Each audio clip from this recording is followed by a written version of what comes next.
भगवान अपने बुआ के बेटे पांडवों का समाचार लेने के लिए, कुशल क्षेम जानने के लिए इंद्रप्रस्थ गए और इंद्रप्रस्थ में 4 महीने रुके। दिल्ली में, दिल्ली इंद्रप्रस्थ भगवान की ससुराल है वो भी। एक दिन अर्जुन के साथ भगवान रथ पर बैठकर घूमते घूमते जमुना जी के किनारे पहुंचे। भगवान ने देखा जमुना जल में एक कन्या तपस्या कर रही थी। तो भगवान ने अर्जुन से कहा, जाओ देखो कौन है, क्यों तपस्या कर रही है। अर्जुन तो भगवान के सखा हैं, मित्र भाव है।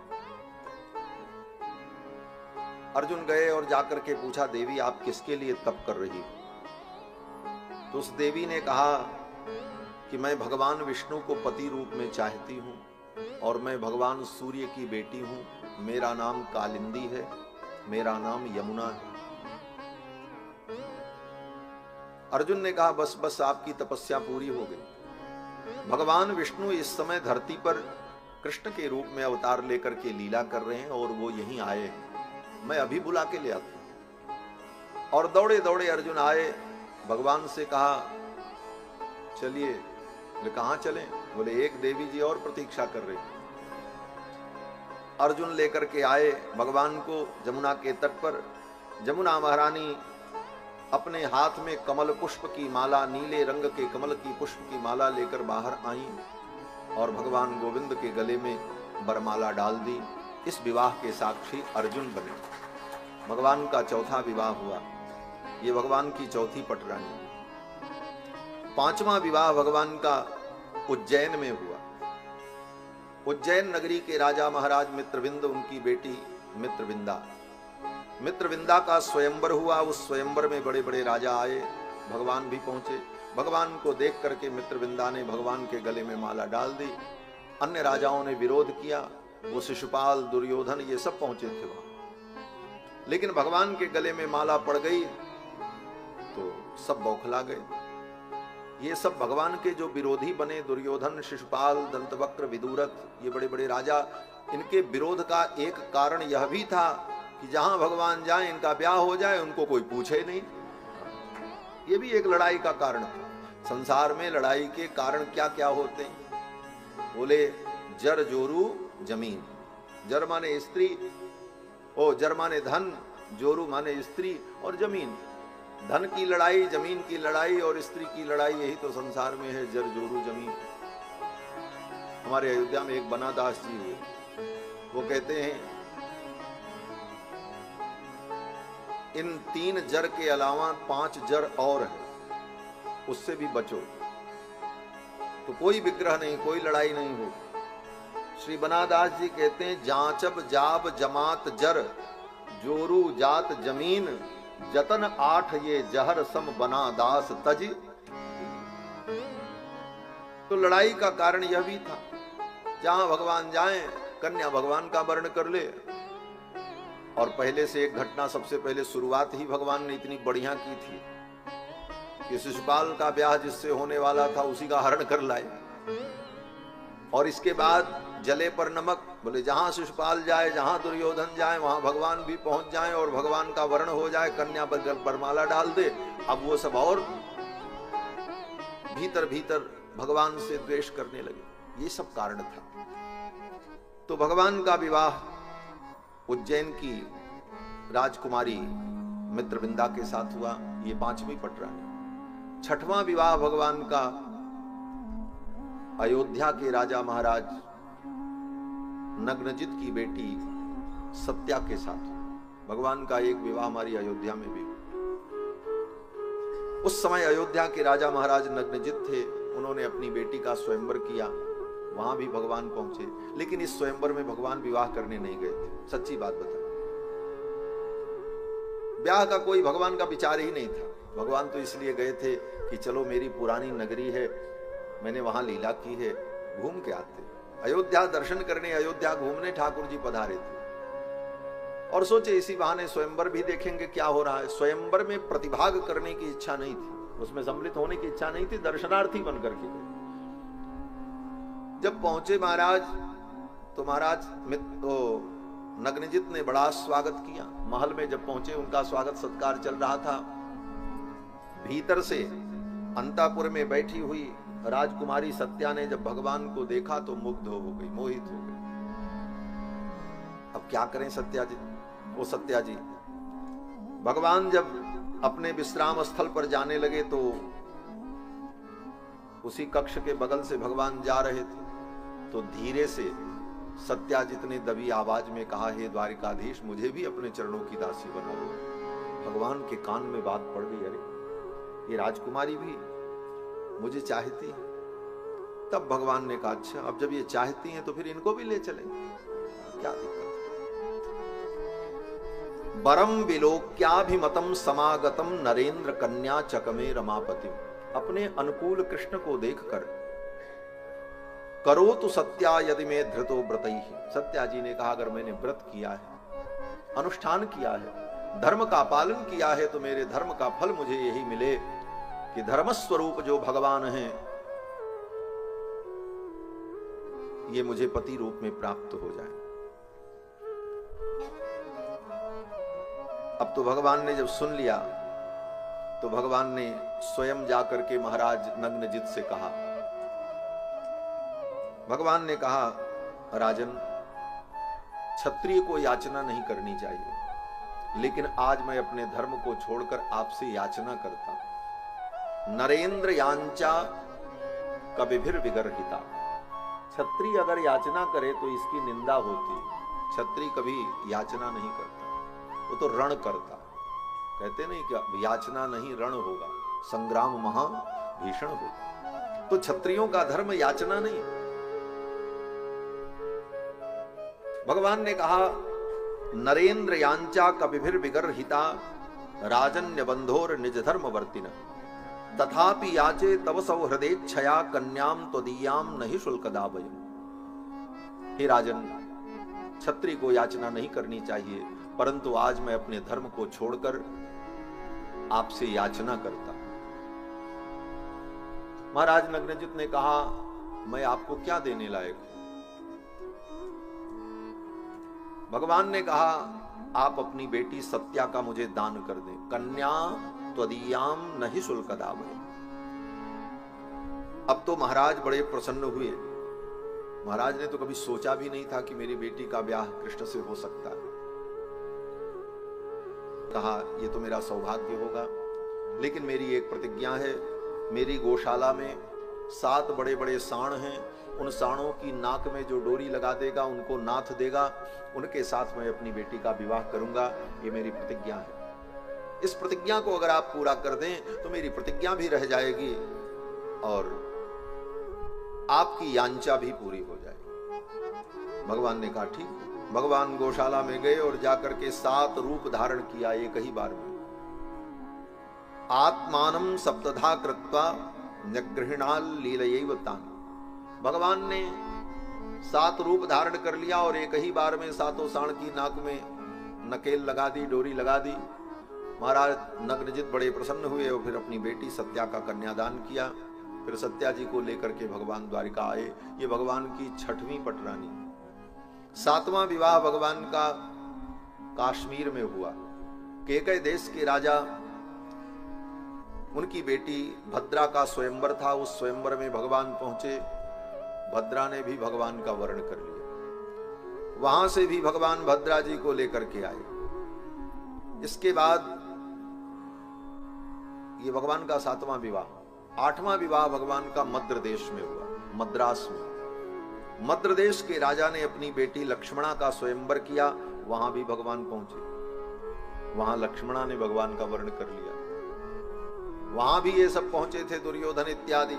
वहां तो सबने अपनी तलवार निकाल ली। अब ऐसा नहीं होगा, ये नाम का स्वयंवर है, सब पहले से फिक्स हो जा रहा है, तय हो जा रहा है, कृष्ण आएंगे इन्हीं का वर्ण करना। ये स्वयंवर का तो नाटक है। सबने विरोध कर दिया। जब विरोध कर दिया तो भगवान ने कहा, कुछ नहीं, लक्ष्मणा ने मेरा वर्ण किया, हम तो ले जाएंगे। स्वयंवरे जहारैकस्य सुपर्णः सुधामिव। जैसे श्री गरुड़ जी महाराज ने स्वर्ग से अमृत का हरण किया, स्वर्ग से अमृत कलश उठा करके लेकर के चले आए, सारे देवता देखते रह गए, इंद्र इत्यादि भी गरुड़ जी को रोक नहीं पाए। उसी प्रकार भगवान ने उन राजाओं के मध्य से लक्ष्मणा जी को उठा लिया और लेकर के द्वारिकापुरी आ गए। ये भगवान की 8वीं पटरानी है। इस प्रकार भगवान के 8 प्रमुख विवाह हुए। उसी समय भौमासुर नाम का एक असुर था। उसने अपने कारागार में 16,100 राजकन्याओं को बंदी बना करके रखा। उसका संकल्प था कि 20,000 कन्या हो जाएं तब एक मंडप में मैं विवाह करूं। उसका ये बहुत बड़ा इशू था, हमको 20,000 कन्याओं के साथ ब्याह करना। 16,100 कन्याएं एकत्रित कर चुका था, कहां कहां से ला करके हरण करके, राजाओं के यहां से, क्षत्रियों के यहां से, और बेचारी सब उसी कारागार में पड़ी दुख सहन कर रही थी। कैसे न कैसे भगवान के पास संदेश भेजा उन सब ने, हमारा उद्धार करो। भगवान गरुड़ पर बैठकर अपनी पत्नी सत्यभामा को लेकर के भौमासुर के नगर के ऊपर आक्रमण करते हैं। भगवान प्राग्ज्योतिषपुर नाम का उसका नगर था। भगवान ने आक्रमण किया। उस युद्ध में भगवान ने भौमासुर के सेनापति मुर को मारा। भौमासुर का सेनापति था मुर, उसका नाम था मुर, बड़ा पराक्रमी। मुर को भगवान ने मारा, इसीलिए भगवान का नाम मुरारी हो गया। फिर भौमासुर का भी भगवान ने वध किया और उन 16,100 राजकन्याओं को मुक्त किया। वो राजकन्याएं कहने लगी, प्रभु अब मैं कहां जाऊं, अब तो मेरे घर वाले भी हमें स्वीकार नहीं करेंगे, कोई क्षत्रिय हमें स्वीकार नहीं करे, हमारा जीवन तो नरकमय हो जाएगा। सत्यभामा जी साथ में थी। उन कन्याओं ने कहा, प्रभु आप अपने चरणों की दासी बना लो, हम कहां जाएंगे। सत्यभामा जी को दया आ गई। सत्यभामा जी ने भगवान से कहा, प्रभु ले चलो इन सबको, ये सब हमारी बहन हैं, सब द्वारका में रहेंगी, क्या कमी है आपके पास। भगवान ने कहा ठीक है, आप तैयार हो तो ले चलते। और फिर भगवान ने उन 16,100 राजकन्याओं को द्वारका भेज दिया। सत्यभामा को लेकर के भगवान स्वर्ग गए हैं। वो भौमासुर के पास देव माता अदिति का कुंडल था, देव माता अदिति के कुंडल को छीन लिया था, वरुण के छत्र को छीन लिया था। वो छत्र और कुंडल लेकर के भगवान स्वर्ग गए। इंद्र ने भगवान का बड़ा स्वागत किया। वहीं पर पारिजात वृक्ष देखकर सत्यभामा के मन में हुआ, ये पारिजात वृक्ष मेरे आंगन में लगे। भगवान से कहा इसे आप ले चलो। भगवान ने इंद्र से मांगा, इंद्र देने को तैयार नहीं हुए। फिर तो भगवान की इंद्र से लड़ाई, युद्ध हुई। और अंत में जब इंद्र पराजित हो गए तो भगवान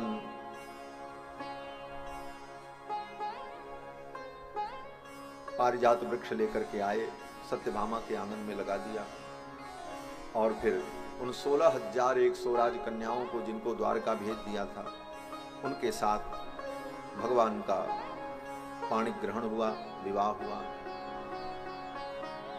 8 विवाह पहले और 16,100 विवाह एक बार, कुल मिलाकर के 16,108 विवाह भगवान के हुए। और सब पत्नियों के अलग अलग महल, और एक एक पत्नी से 10-10 पुत्र उत्पन्न हुए। और फिर उन एक एक पुत्रों के 10-10 पुत्र हुए, इतने नाती पोता, 10-10 पुत्र और एक एक बेटियां। इतना बड़ा भगवान का परिवार। ये लीला कैसे संभव है? बोले ये भगवान की लीला है, इसलिए संभव है। किसी ने कहा जो 16,108 विवाह करे वो भगवान नहीं हो सकता, वो तो भोगी होगा। लेकिन हमारे आचार्य जन कहते हैं जो 16,108 विवाह कर ले और उसकी सारी पत्नी उससे संतुष्ट हो, प्रसन्न रहे, वो भगवान ही हो सकता है, प्राणी नहीं हो सकता। ऐसी लीला तो भगवान ही करते। पूरा जीवन बीत जाता है, एक पत्नी संतुष्ट नहीं होती, जीवन भर ताना मारती रहती, क्या किया आपने हमारे? पत्नी यही कहती, क्या किया आपने? हाँ? और 16,100 पत्नी जिससे संतुष्ट है, किसी को कोई शिकायत नहीं है कृष्ण से। ऐसी लीला तो भगवान ही कर सकते। अगर सोचो 24 घंटे में एक एक मिनट भी एक एक पत्नी को समय दें भगवान, फिर भी 24 घंटे में 16,108 पत्नियों से मिल नहीं सकते भगवान। क्यों बोले? 24 घंटे में 16,108 मिनट होता ही नहीं, आधा आधा मिनट दे तब भी नहीं मिल सकते। फिर वो पत्नियां भगवान के व्यवहार से कैसे संतुष्ट थी? बोले उन पत्नियों के अलग अलग महल, 16,108 महल, और हर महल में भगवान सदा विद्यमान रहते थे। इतने रूपों में भगवान रहते। कभी रुक्मिणी जी को यह नहीं लगा कि भगवान हमको छोड़ करके कहीं गए। सत्यभामा को कभी ये अनुभव न हुआ। अनेक रूप धारण करके भगवान उन पटरानियों के महल में सदा रहते। उन्हें लगता कि भगवान तो मेरे पास है। इसीलिए कभी किसी को किसी से कोई शिकायत नहीं हुई। उन पत्नियों का आपस में कभी कोई विवाद नहीं हुआ, न भगवान से कभी कोई शिकायत हुई। और ये रहस्य तब पता चला जब एक दिन नारद जी आए। नारद जी ने सोचा चलो देखें भगवान रहते कैसे। नारद जी तो भगवान की लीलाओं का आनंद लेने के लिए ये सब करते रहते। नारद जी आए, रुक्मिणी जी के महल में पहुंचे तो क्या देखते हैं? भगवान रुक्मिणी जी के साथ बैठ करके हवन कर रहे हैं, अग्निहोत्र कर रहे हैं। बगल में रुक्मिणी बैठी हैं, ग्रंथि बंधन हुआ है, ब्राह्मण लोग मंत्र पाठ कर रहे हैं और भगवान यज्ञशाला में होम कर रहे हैं। नारद जी ने प्रणाम किया, सत्यभामा के महल में गए तो वहां क्या देखते हैं? बोले सत्यभामा जी भोजन पूड़ी पकवान ला करके भगवान को दे रही हैं। ब्राह्मणों की, संतों की पंगत बैठी है और भगवान उन संतों को, ब्राह्मणों को भोजन करा रहे हैं। नारद जी ने वहां प्रणाम किया, आगे चले, जाम्बवती के महल में पहुंचे तो क्या देखते हैं? जाम्बवती के महल में कि भगवती जाम्बवती बैठी हैं और भगवान बैठे हैं और अपने पुत्र सांब को गोद में लेकर के भगवान खिला रहे हैं। जाम्बवती के बेटे को गोद में लेकर के भगवान खिला रहे हैं और जाम्बवती से मधुर मधुर वार्ता कर रहे हैं। दिव्य दंपति को बैठे देखा, सखियां व्यजन कर रही थी। नारद जी ने प्रणाम किया, वहां से आगे बढ़े, कालिंदी के महल में पहुंचे तो क्या देखते हैं? बोले उधर कालिंदी बैठी हैं, जमुना, इधर भगवान बैठे हैं, बीच में चौसर बिछी हुई है, सेवक लोग व्यजन कर रहे हैं और भगवान आनंद से चौसर खेल रहे थे। नारद जी ने वहां भी प्रणाम किया। पांचवें महल में पहुंचे तो वहां भी भगवान को कुछ करते हुए देखा। इस प्रकार जिस महल में नारद जी जाते भगवान को कुछ न कुछ करते हुए व्यस्त पाते थे। नारद जी ने भगवान को प्रणाम किया, अनेक रूप रूपाय विष्णवे प्रभ विष्णवे। तो भगवान श्री कृष्ण की ऐसी मधुर मंगलमयी लीला बड़ी विचित्र। भगवान ने और भी अनेक लीला की। भगवान के पौत्र अनिरुद्ध का विवाह बाणासुर की बेटी उषा के साथ हुआ। भगवान के पुत्र अनिरुद्ध, प्रद्युम्न जी के पुत्र, इनका विवाह बाणासुर की बेटी के साथ हुआ। इस विवाह में भी बड़ी लड़ाई हुई महाराज। बाणासुर की बेटी ने भगवान के पौत्र का हरण करा लिया। अपनी सखी चित्रलेखा से कहा ये मुझे बहुत प्रिय हैं। चित्रलेखा ने कहा अच्छा। अपनी माया के द्वारा उनके बिस्तर के सहित उठाया अनिरुद्ध जी को, ला करके उषा के महल में रख दिया। किसी को पता ही नहीं चला। 4 महीने वहीं रहे अनिरुद्ध जी महल के अंदर। बाणासुर को जब पता चला कि मेरी बेटी के महल में कोई पुरुष है, औचक निरीक्षण किया, देखा, बंदी बना लिया। ये रहस्य किसी को पता ही नहीं चला द्वारिका में। नारद जी आए, नारद जी ने आकर के भगवान को बताया। नारद जी ने कहा प्रभु इतना बड़ा परिवार आपने बना लिया, करोड़ों आपके नाती पोता हैं, किसी का कोई हिसाब किताब है? कौन कहां है, कैसे है, किस परिस्थिति में? भगवान ने कहा देवर्षि क्या हुआ? नारद जी ने कहा क्या हुआ? आपका पौत्र अनिरुद्ध 4 महीने से बाणासुर के कारागार में बंद है और कोई छुड़ाने नहीं गया। यदुवंशी इतने बड़े बड़े वीर बैठे हुए हैं। तब भगवान को याद आया, हाँ देवर्षि कई महीने हो गए मैंने अनिरुद्ध को देखा ही नहीं। अब इतने नाती पोता थे, किससे कम मिले, कितना मिले। तब भगवान ने कहा अच्छा। तब भगवान ने सेना लेकर शोणितपुर के ऊपर चढ़ाई की, बाणासुर के नगर पर, और बाणासुर से भगवान का युद्ध हुआ। 1000 भुजाएं बाणासुर की थी। ये बाणासुर कौन है? बोले प्रहलाद के वंश में उत्पन्न हुआ। प्रहलाद के पुत्र विरोचन, विरोचन के पुत्र महाराज बलि, और बलि के पुत्र बाणासुर।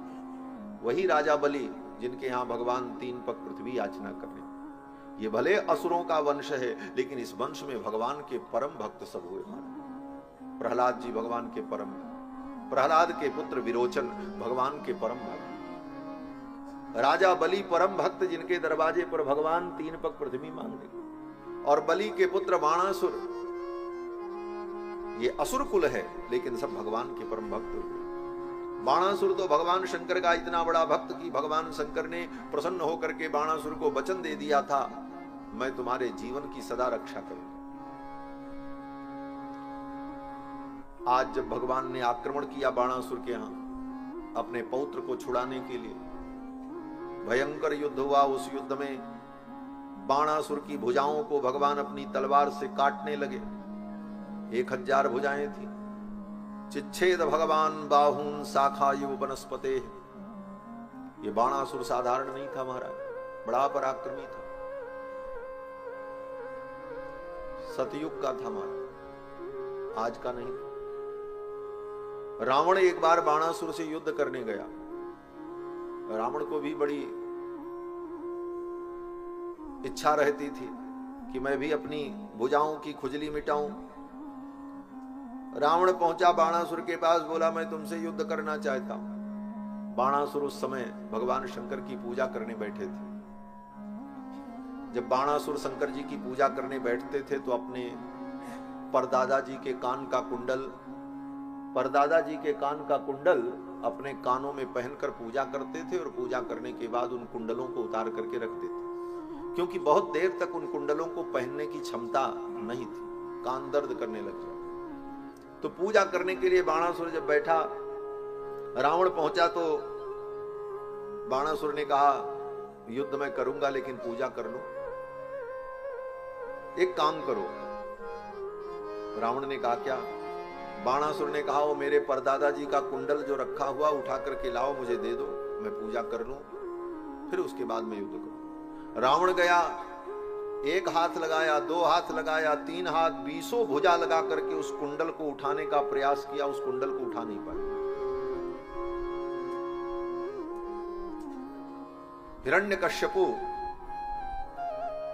प्रहलाद के पिता जिस कुंडल को अपने कान में पहनते थे, उस कुंडल को रावण उठा नहीं पाया। 20 भुजा लगाने के बाद जब उससे उठा नहीं, तब रावण ने सोचा जिस कुंडल को मैं उठा नहीं पाया, उस कुंडल को ये बाणासुर अपने कानों में पहन करके पूजा करता है, इसे धारण करता है, इससे तो युद्ध करने पर हमारी पराजय हो जाएगी। बाणासुर को देखकर, इस घटना को देखकर रावण वहीं से उल्टे पांव लौट गया। ऐसा पराक्रमी बाणासुर था। भगवान ने अपनी तलवार से बाणासुर की भुजाओं को जब काटना शुरू किया, भगवान शंकर आ गए। भगवान शंकर ने आकर के कहा प्रभु इसको छोड़ दो, ये मेरा भक्त है। अयम ममेष्टो दयितोनुवर्ती। भगवान शंकर ने कहा ये मेरा प्रिय है। मया भयम दत्त ममुष्य देव। हे भगवान इसको मैंने अभय दिया है, अगर आप इसे मार देंगे तो मेरा वरदान झूठा हो जाएगा। भगवान कृष्ण ने कहा भोलेनाथ मैं आपके वरदान को झूठा नहीं होने दूंगा, आप मेरे भक्त हैं, मैं तो केवल इसकी भुजाओं को काट करके इसके अभिमान को कम करूंगा, मैं इसे मारूंगा नहीं। क्यों? बोले इसके जो दादाजी थे, इसके जो परदादा थे प्रहलाद, वो मेरे परम भक्त थे, उनको मैंने वचन दिया है नरसिंहावतार में कि तुम्हारे वंश में उत्पन्न होने वाले किसी भी व्यक्ति को मैं मृत्युदंड नहीं दूंगा। तो ये मेरे प्रहलाद के वंश में उत्पन्न है, इसलिए मैं इसे मृत्युदंड नहीं दूंगा, लेकिन इसकी भुजाओं को काट करके इसके अभिमान को मैं कम करूंगा। भगवान शंकर ने कहा तब कोई बात नहीं। फिर तो भगवान ने बाणासुर की 996 भुजाओं को अपने नंदक खड्ग के द्वारा, नंदक तलवार के द्वारा काट डाला।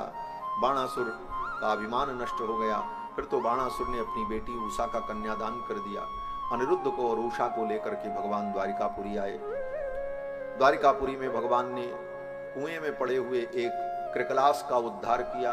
वो कृकलास कोई और नहीं था, रघुवंश के राजा महाराज नृग थे। ब्राह्मणों को दान करते थे, गोदान, गायों का दान करते थे। थोड़ी सी गलती के कारण ब्राह्मणों का शाप हुआ और उन्हें गिरगिट बनना पड़ा। कारण था, जिस गाय का दान किया वो गाय भाग करके गौशाला में आ गई और फिर दूसरे ब्राह्मण को वो गाय दे दी। दूसरे दिन वो ब्राह्मण आ गया, दोनों ब्राह्मणों में लड़ाई मच गई। बोले ये तो मेरी है, उसने कहा मेरी है। दोनों अपनी बात पर अड़ गए। बोले महाराज ने कल हमको दिया था, इस ब्राह्मण ने कहा अभी हमको दिया है इन्होंने, ये मेरी है। अब राजा क्या करें, नृग इधर देखें उधर देखें। उन दोनों ब्राह्मणों ने शाप दे दिया, राजन दी गई वस्तु को लेकर के दूसरे ब्राह्मण को दे देते हो। ब्राह्मण को दान की गई वस्तु को पुनः लेकर उपभोग करना ये महान पाप है। स्वदत्ताम परदत्ताम वा ब्रह्मवृत्तिम हरेच्चयः, जाओ गिरगिट हो जाओ, साप दे दिया। राजा नृग चरणों में गिर पड़े, मेरा उद्धार कब होगा। उन ब्राह्मणों ने कहा जब कृष्ण अवतार होगा तो भगवान के कर कमल के स्पर्श से तुम्हें इस योनि से मुक्ति मिल जाएगी। तो महाराज नृग गिरगिट बनकर के इसी द्वारिका में थे, एक सूखे कुएं में। भगवान के पुत्रों ने देखा, आकर के बताया, तब भगवान ने जाकर के बाहर निकाला। भगवान के कर का स्पर्श होते ही उनका उद्धार हो गया। इस घटना के बाद भगवान ने अपने सभी पुत्रों को पौत्रों को बुलाया और बैठाया। कहा बैठो, आज हम उपदेश करेंगे। भगवान अपने पुत्र पौत्रों को बैठा करके उपदेश करते। भगवान कृष्ण ने कहा पुत्रों, हे पौत्रों, आज एक बात की सीख ले लो, शिक्षा ले लो। बोले क्या। भगवान ने कहा तुम्हारे द्वारा दिया गया हो अथवा किसी और के द्वारा दिया गया हो, ब्राह्मण को दिया गया जो दान है उसे पुनः नहीं लेना चाहिए। जब दे दिया तो उसका उपभोग अब ब्राह्मण करे, उसमें तुम्हारा अधिकार नहीं है। अपने द्वारा दी गई अथवा किसी और के द्वारा दी गई वस्तु, ब्राह्मण को दान की गई वस्तु व्यक्ति अगर ले लेता है तो वो 60,000 जन्म तक नाली का कीड़ा बनता है। भगवान ने कहा स्वदत्ताम परदत्ताम वा ब्रह्मवृत्तिम हरेच्चयः 60 वर्ष सहस्राणि विष्टायाम जायते कृमि। वो 60,000 वर्ष तक विष्टा का कीड़ा बनता है। इसलिए ऐसी गलती कभी मत करना। देखो राजा नृग को, इतने धर्मात्मा थे, इतने बड़े पुण्यात्मा थे, लेकिन ब्राह्मण को दी गई गाय पुनः भूल से उनके पास आ गई, उसका परिणाम इतना भयानक है। इसलिए कभी भी भूल करके भी ब्राह्मण के सत्व का हरण नहीं करना चाहिए। और भगवान ने अपने पुत्रों को शिक्षा दी, सदा ब्राह्मणों का आदर करना चाहिए। पुत्रों ने कहा महाराज ये ब्राह्मण अगर हमें मारे और हमको शाप दें तो क्या करें। भगवान ने कहा फिर भी प्रणाम कर लेना। घ्नंतम बहुशपंतम वा, अगर वो तुमको मार भी दें क्रोध में तो समझ लेना उनका आशीर्वाद मिल गया। भगवान की ये भक्ति, ब्राह्मणों के प्रति भगवान का जो समादर का भाव है, बड़ा अद्भुत। इसीलिए भगवान का एक नाम है ब्रह्मण्य देव। नमो ब्रह्मण्य देवाय गो ब्राह्मण हिताय। भगवान ने अपने पुत्रों से कहा कि अगर तुमको कोई ब्राह्मण ऋषि मुनि मार देना तो उसको सहन कर लेना, आशीर्वाद समझना, प्रतिकार मत करना। घ्नंतम बहुशपंतम वा, अगर वो शाप भी दे तो नमस्कुरुत नित्यशः, उनको प्रणाम कर लेना। कैसे। तो भगवान कहते हैं यथाहम प्रणमे नित्यम, जैसे मैं प्रणाम करता हूं, जैसे मैं ब्राह्मणों के चरणों में प्रणाम करता हूं, विप्रान अनुकालम समाहितः, उसी प्रकार तथा नमत यूयम च, तुम सब इसी प्रकार ब्राह्मणों का आदर करते रहना। ये बात विशेष रूप से भगवान ने अपने पुत्रों को इसलिए कही कि भगवान को मालूम है कि मेरे वंश का नाश कोई नहीं कर सकता। इस धरती पर कोई पैदा ही नहीं हुआ है कि यदुवंश के किसी व्यक्ति का वध कर सके और मार सके। यदुवंश इतना पराक्रमी वंश था कृष्ण भगवान का। सारी पृथ्वी पर लोग बड़े बड़े क्षत्रिय वीर यदुवंशियों से थर थर कांपते थे। तो भगवान को मालूम है कि मेरे वंश का नाश अगर कभी होगा तो ब्राह्मण के शाप से ही होगा, दूसरे किसी कारण से नहीं। दूसरे किसी में तो शक्ति नहीं है, ब्राह्मण ही शाप देंगे तो इनका विनाश होगा। लेकिन कहीं ये मेरे बालक, मेरे पुत्र पौत्र अभिमान के कारण, बल के दर्प के कारण उद्दंड हो गए, और उद्दंडतावश इन्होंने ब्राह्मणों के प्रति कोई अपराध कर दिया, तो समय से पहले ही इनका नाश न हो जाए। इस कारण से नाश तो होगा, इस सृष्टि में जो पैदा हुआ है सब मरेगा, कोई न कोई कारण बनेगा। भगवान जानते समय आएगा, ब्राह्मणों के शाप से इनको मरना है, इस वंश को नष्ट होना है, लेकिन समय से पहले इनका नाश न हो जाए, इसलिए भगवान ने अपने पुत्रों को शिक्षा दी। इस प्रकार भगवान ने अपने पुत्रों को शिक्षा दी। इसके बाद कथा आती है, बलराम जी वृंदावन की यात्रा करते हैं। एक दिन बलराम जी के मन में हुआ, द्वारका में रहते रहते बलराम जी को एक दिन मन में हुआ, हो चले वृंदावन घूम के आते हैं। बहुत दिन हुआ वृंदावन का दर्शन नहीं हुआ, जब से आए वृंदावन से ब्रज के उन भक्तों से मिलन नहीं हुआ। वृंदावन की याद आई तो बलराम जी वृंदावन के लिए चले गए, और भगवान बलराम वृंदावन पहुंचे, और वृंदावन में गोप ग्वाल वालों के साथ श्री बलराम जी रहे, और वहां रह करके श्री बलराम जी ने लीला की। और इधर श्री बलराम जी तो वृंदावन में आए, 2 महीने रहे, मधुमास और माधव मास 2 महीने बसंत ऋतु में। और इधर भगवान बोले, उसी समय पौंड्रक नाम का एक राजा था, वो अपने को भगवान कहता था, मैं भगवान। नकली चक्र लेकर और पीतांबर पहनकर, मोर मुकुट लगाकर प्रचार करता था, मैं भगवान वासुदेव हूं। और उसी प्रकार के आदमियों को पाल रखा था, जो उसके चापलूस उसको यही कहते थे, ये भगवान है, प्रचार प्रसार करते। और ये बात सर्वत्र चर्चा में थी, भगवान के पास भी चर्चा आई। सेवकों ने कहा, महाराज वो अपने को वासुदेव कहता है। भगवान ने कहा, अच्छा जाने दो, कहता है तो कहने दो। बार बार द्वारिका के लोग कहते, प्रभु उसको उत्तर देना चाहिए। इस तरह से वो अपने को वासुदेव और भगवान कह करके घोषित कर रहा है, नकली चक्र और शंख लेकर। द्वापर युग में भगवान के समय में ऐसे नकली भगवान घूम। आज तो कलयुग है। अभी एक भगवान के सत्संग में बड़ी दुर्दशा हुई, कल की बात है, परसों। वो भी अपने को भगवान ही कहता है। और रात में तो मैं मोबाइल में देख रहा था, किसी ने वीडियो डाला था उसका, मंच पे पैंट शर्ट पहन करके बैठता है और ऐसे हाथ पर पता नहीं क्या लेके घुमाता है, चक्र का दर्शन कराता है, और लाइटिंग की ऐसी व्यवस्था रहती है उसके मंच पर, पीछे से लगे कि दिव्य तेज और प्रकाश प्रकट हो रहा है। इस तरह से जनता को बेवकूफ बनाना, धर्म के नाम पर ठगना, इन पापियों के कारण संत समाज बदनाम होता है। जो अच्छे संत हैं, महापुरुष हैं, जिनसे ये धरती टिकी है, ऐसे संतों पर भी लोगों को संदेह होने लगता है, इन पापियों के कारण दुखों को। 125 लोग मर गए, सोचो। कहां गए थे? बोले समाचार में लिखा है कि सत्संग में। बोले सत्संग तो था ही नहीं, वो तो कुसंग था। ऐसा कुसंग जो करेगा उसका परिणाम तो यही होगा। ऐसे पापी अपने को भगवान घोषित।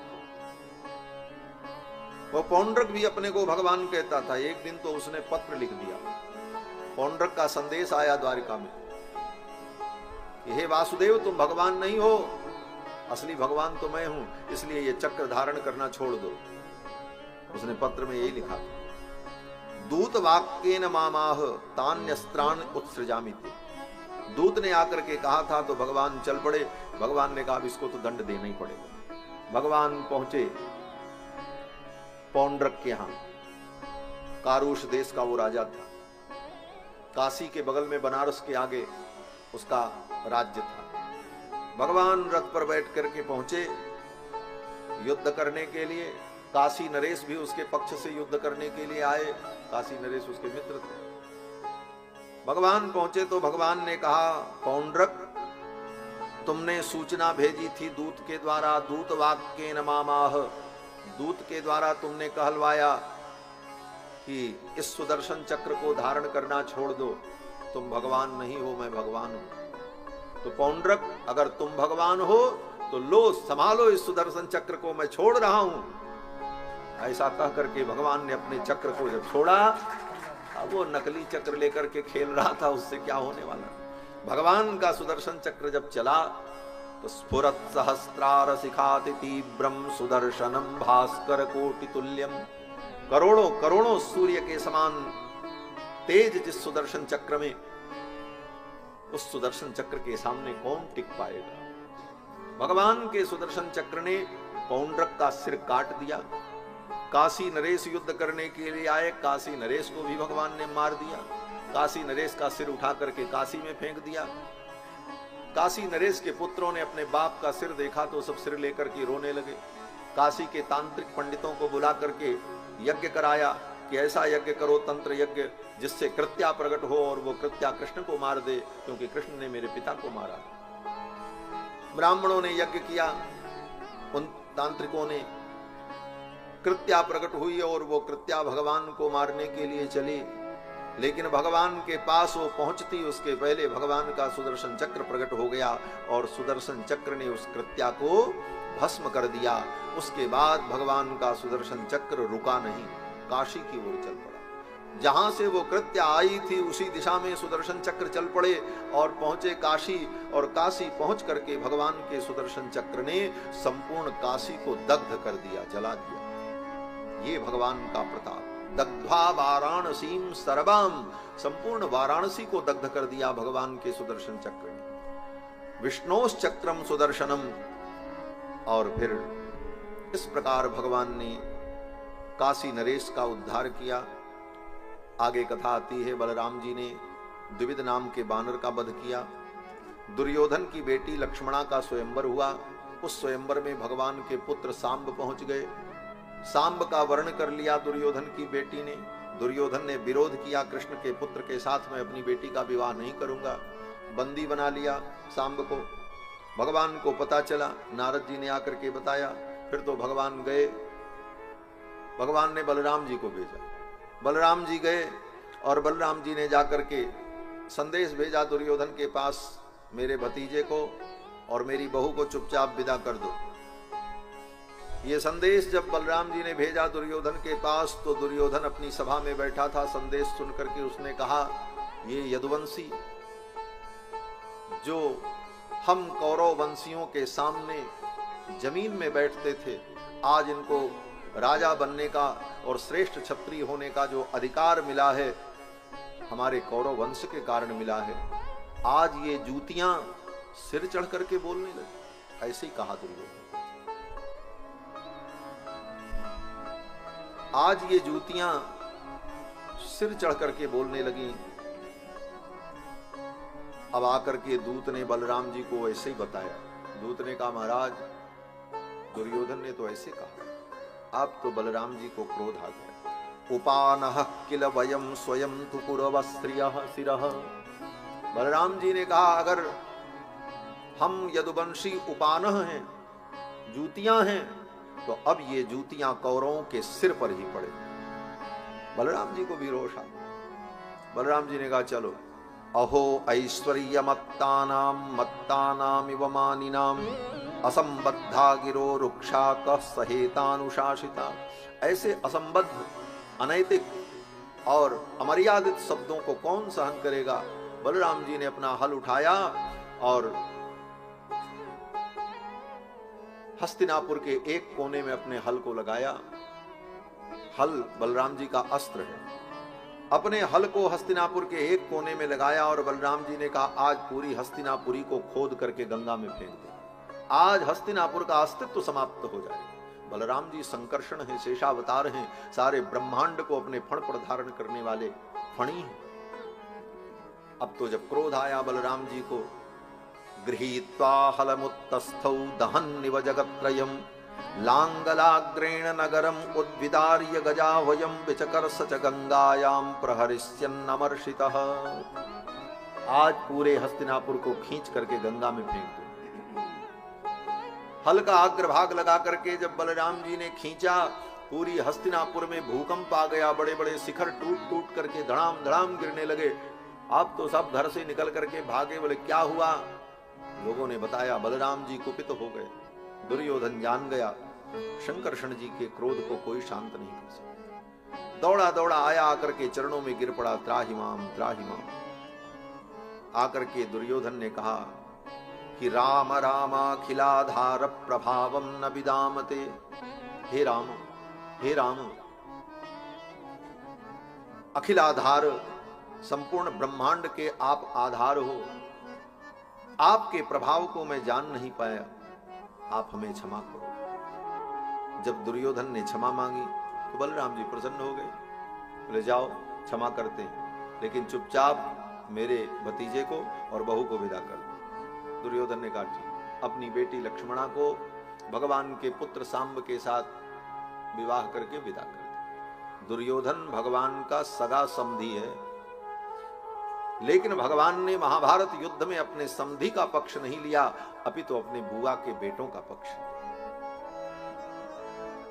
क्यों? बोले बुआ के बेटे जो पांडव हैं वो धर्म के अनुयायी, धर्म उनके साथ है, भगवान उसी के साथ होते हैं जिसके पास धर्म होता है। यतो धर्मः ततो जयः।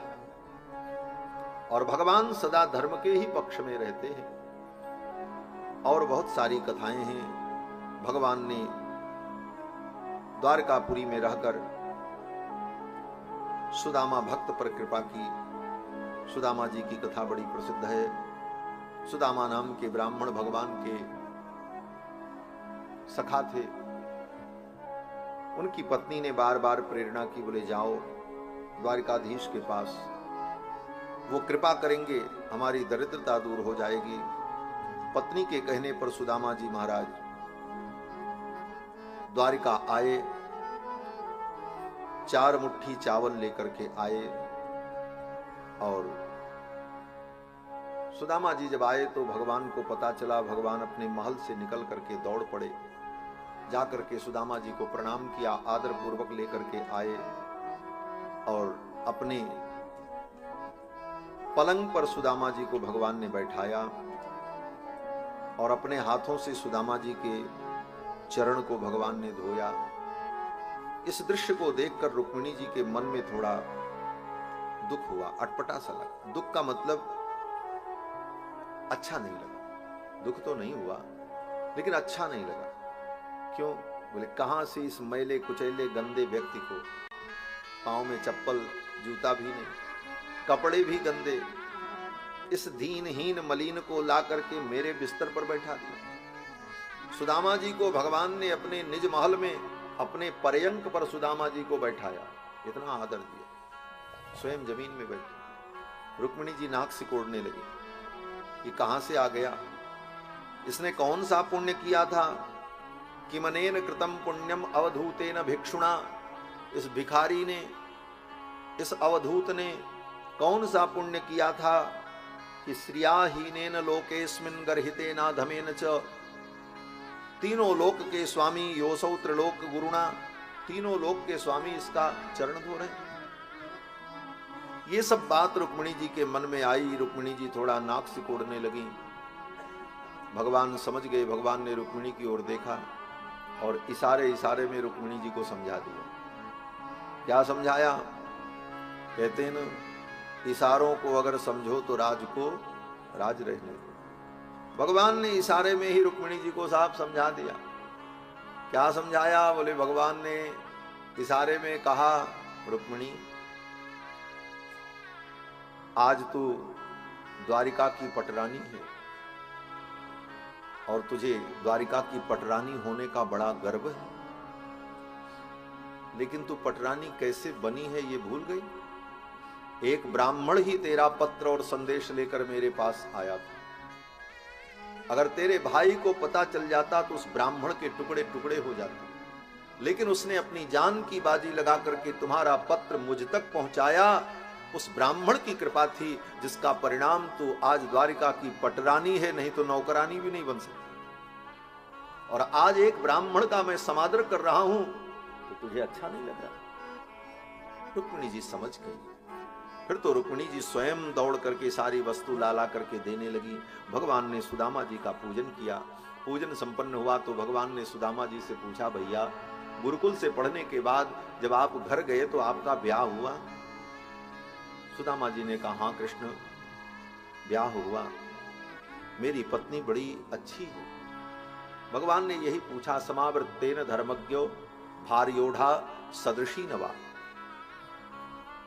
जो पत्नी तुम्हें मिली वो तुम्हारे अनुकूल है कि नहीं?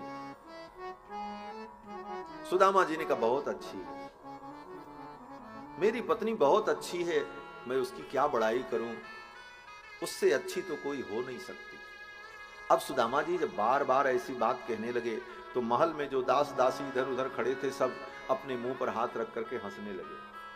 बोले क्यों? बोले सबने सोचा देखो इस बुढ़े ब्राह्मण को शरीर में हड्डियां हड्डियां दिख रही हैं और पत्नी में इतना आसक्त है, बार बार अपनी पत्नी की इतनी प्रशंसा कर रहा, मेरी पत्नी बड़ी अच्छी है, मेरी पत्नी बड़ी अच्छी है। इसका मतलब कि ये अपने पत्नी के मोह में ग्रस्त है। लोगों को तो ये अनुभव हुआ क्योंकि बार बार सुदामा जी अपनी पत्नी की प्रशंसा कर रहे थे, बड़ी अच्छी, मेरी पत्नी बहुत अच्छी। लेकिन क्या कहना चाहते थे?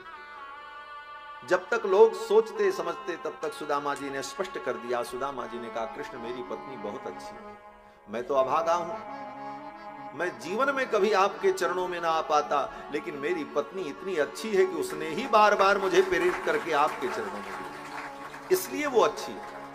पत्नी तो वही अच्छी है जो अपने पति को प्रेरित करके गोविंद के चरणों में लगा दे, उसके जीवन में कृष्ण की भक्ति का शुभागमन करा दे, वही पत्नी सर्वश्रेष्ठ पत्नी। सुदामा जी ने कहा, मेरी पत्नी बहुत अच्छी, मैं तो कभी संकोच में, लज्जा के कारण, संकोच के कारण आपके चरणों में कभी ना आता, लेकिन मेरी पत्नी ने मुझे बार बार कह कह करके, प्रेरणा दे करके आपके चरणों में भेजा और आपका मुझे आज दर्शन हुआ। फिर तो भगवान ने बात बदल दी। भगवान ने कहा, तब तो मेरी भाभी ने मेरे लिए कुछ जरूर भेजा होगा। अब सुदामा जी वो 4 मुट्ठी चावल छिपाने लगे, ये द्वारिकाधीश है, इनको मैं 4 मुट्ठी चावल क्या दूं? तब तक भगवान ने देख लिया और भगवान ने छीन लिया। भगवान ने झपट करके जब छीना तो चावल की गठरी फट गई, कपड़े में बंधी थी, पुराने कपड़े में। चैल खंडेन तान बद्ध्वा, पुराने कपड़े में बांधकर गठरी बना करके लेके आए थे सुदामा जी। वो गठरी फट गई, वो सब चावल बिखर गया फर्श पर।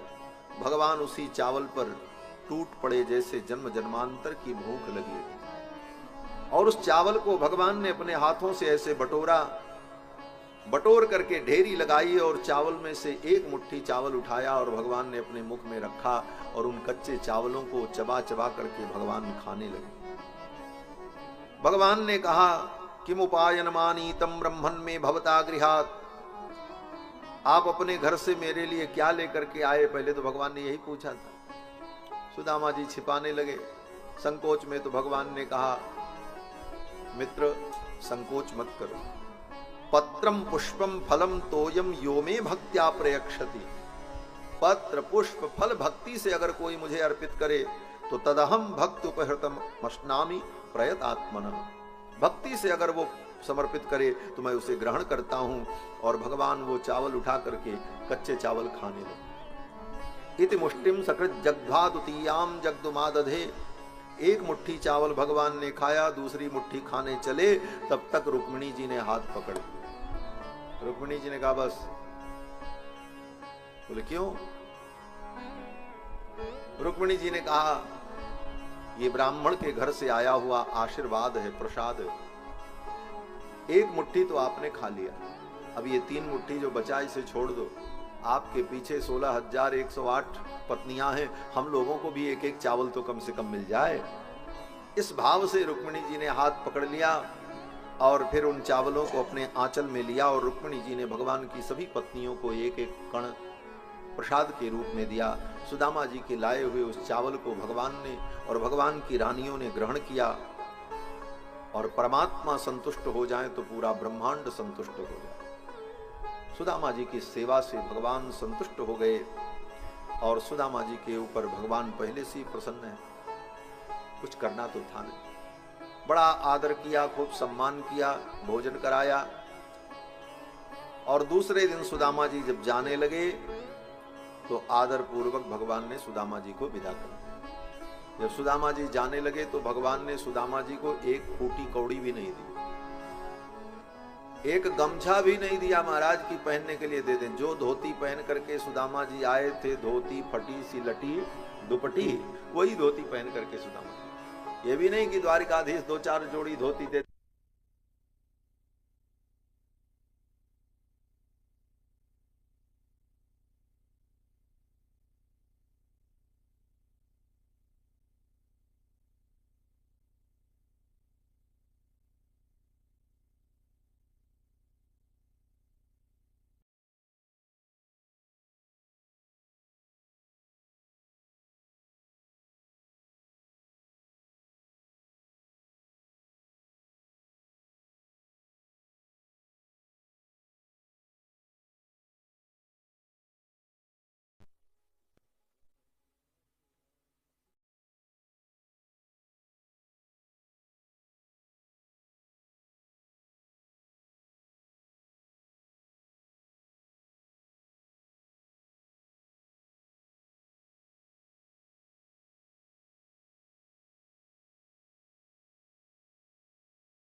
आनंद की अनुभूति हो।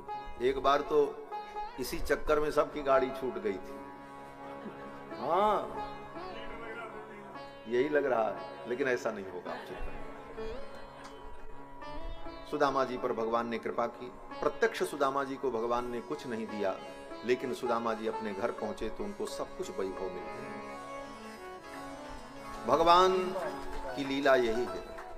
भगवान प्रत्यक्ष आकर के किसी के हाथ में कुछ नहीं देते, वो तो ऐसी व्यवस्था कर देते हैं सब अपने आप होने लगता है। सुदामा जी को भी भगवान ने अपने हाथ से कुछ नहीं दिया, लेकिन सुदामा जी के घर अद्भुत वैभव प्रकट। सुदामा ब्राह्मण पर कृपा की। 125 वर्ष तक इस धरा मंडल पर प्रकट रूप में विराजमान होकर भगवान ने धर्म का विस्तार किया। महाभारत युद्ध में कौरवों का संहार कराया, पांडवों की रक्षा की और 125 वर्ष की लीला पूर्ण करके भगवान ने धाम पधारे। महर्षियों के शाप से यदुवंश का संहार हुआ। भगवान ने भी जरा नाम के व्याध के बाण को निमित्त बनाकर अपनी लीला का संवरण किया। जरा नाम के व्याध ने भगवान के चरण में बाण मारा, वो समझा कोई हिरन बैठा है। भगवान बैठे थे पैर पर पैर रख कर पीपल के वृक्ष के नीचे।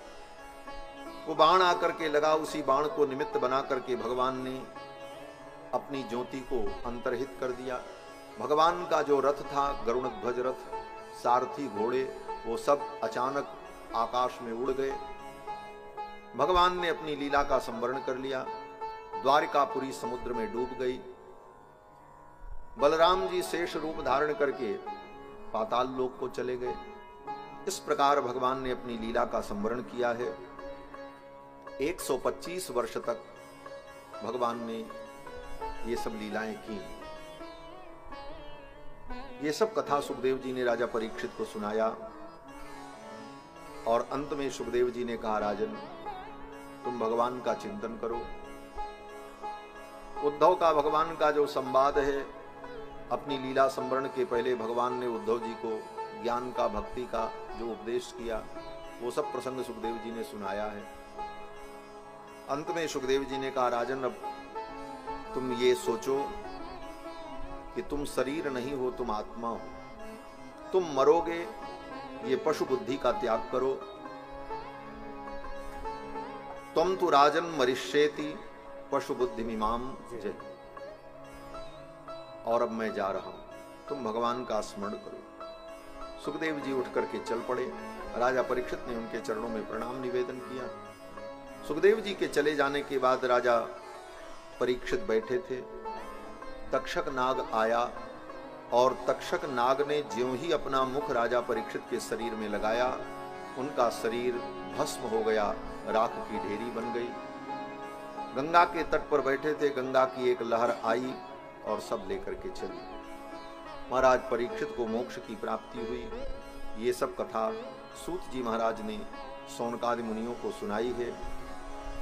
इसके बाद श्री सूत जी महाराज ने शौनकादि मुनियों को 18 पुराण, उनकी श्लोक संख्या और मार्कंडे मुनि की कथा ये सब सुनाई और अंत में भगवान की विभूति का वर्णन करके सुनाया।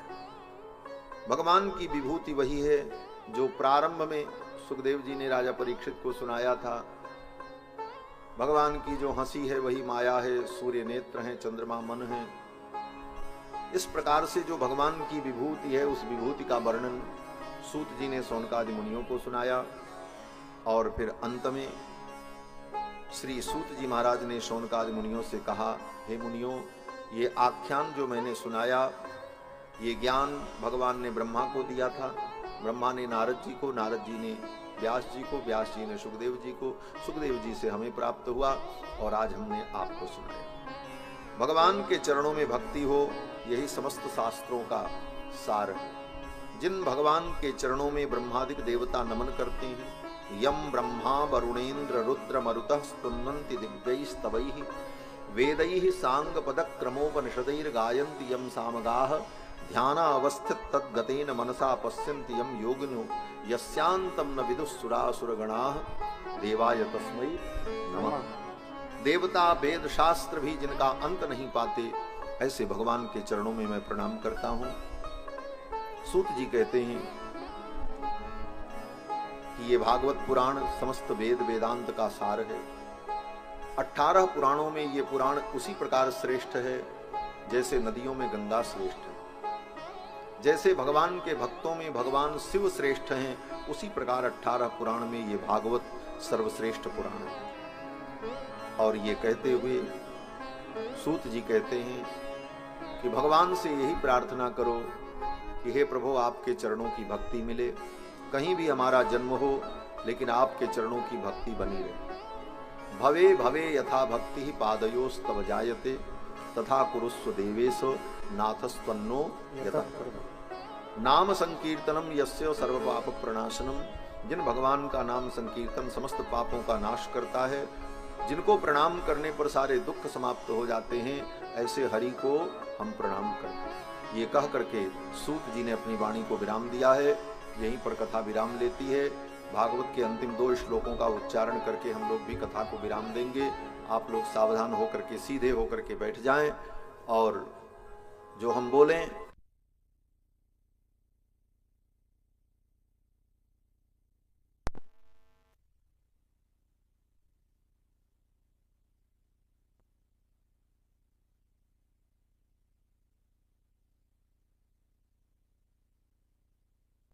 यही श्लोक का भाव है। तो पहले मैं बोलूंगा, फिर आप बोलेंगे। बोलो श्री कृष्णचंद्र भगवान की जय।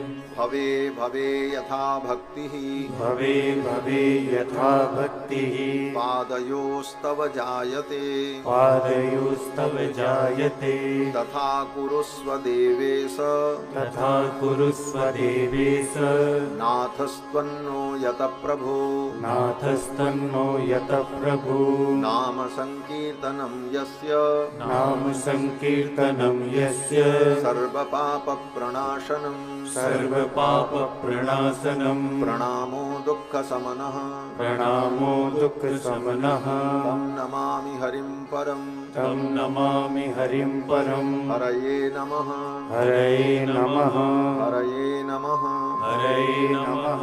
बोलो वृंदावन बिहारी लाल की जय। भागवत भगवान की जय। श्री सुखदेव भगवान की जय। श्री द्वारकाधीश भगवान की जय। सब संतन की जय। सब भक्तन की जय। जय जय श्री राधे।